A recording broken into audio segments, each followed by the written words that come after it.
berpotensi yang luar biasa untuk hidup luar biasa.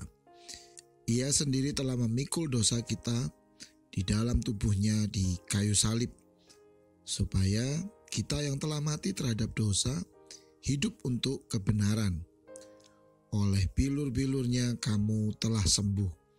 1 Petrus 2 ayat 24. Mobil adalah kendaraan yang dimiliki hampir setiap orang di perkotaan.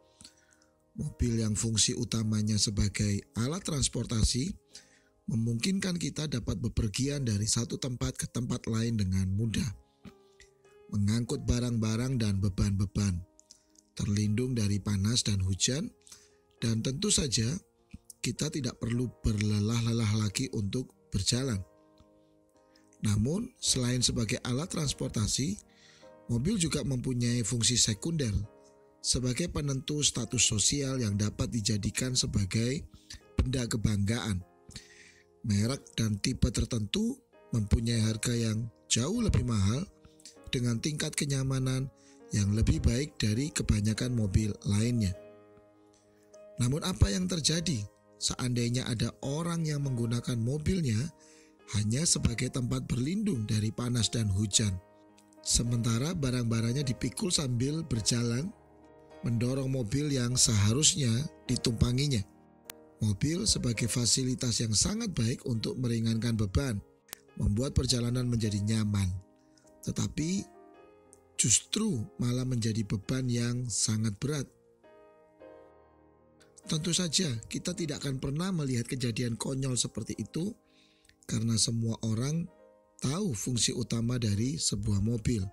Kebangkitan Kristus dari kematian telah menjadi sarana transportasi yang membawa kita mendekat kepada Bapa dan memperdamaikan, dan telah melenyapkan perseteruan itu di kayu salib dan mendatangkan damai sejahtera. Efesus 2 ayat 15-18. Dengan demikian, seharusnya setiap orang Kristen telah lepas dari beban ketakutan, kecemasan, rasa bersalah, dan dari penghukuman.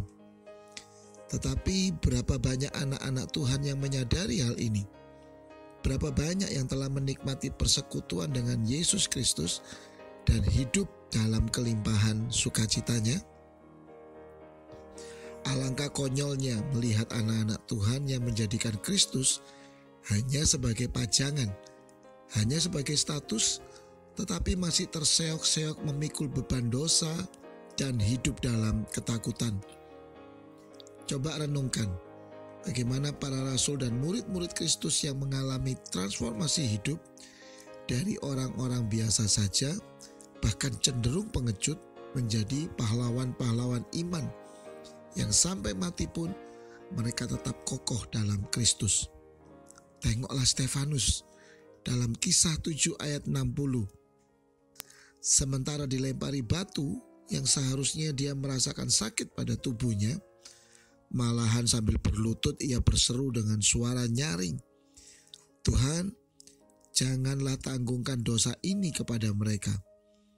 Dan dengan perkataan itu meninggallah ia. Ini luar biasa. Tidak ada keluhan, tidak ada teriakan kesakitan. Yang ada hanya perkataan pengampunan. Tidak mungkin manusia biasa bisa seperti itu, kecuali ada satu kuasa yang bekerja di dalam dirinya. Kita seharusnya mengerti dan menerima kuasa ini. Kuasa untuk hidup dalam kebenaran dan dalam kekokohan iman. Yang kita perlukan hanya percaya bahwa di dalam Dia ada kuasa seperti itu. Haleluya. Kuasa kebangkitan Kristus itu bukan sekedar pengetahuan, tetapi pengalaman hidup.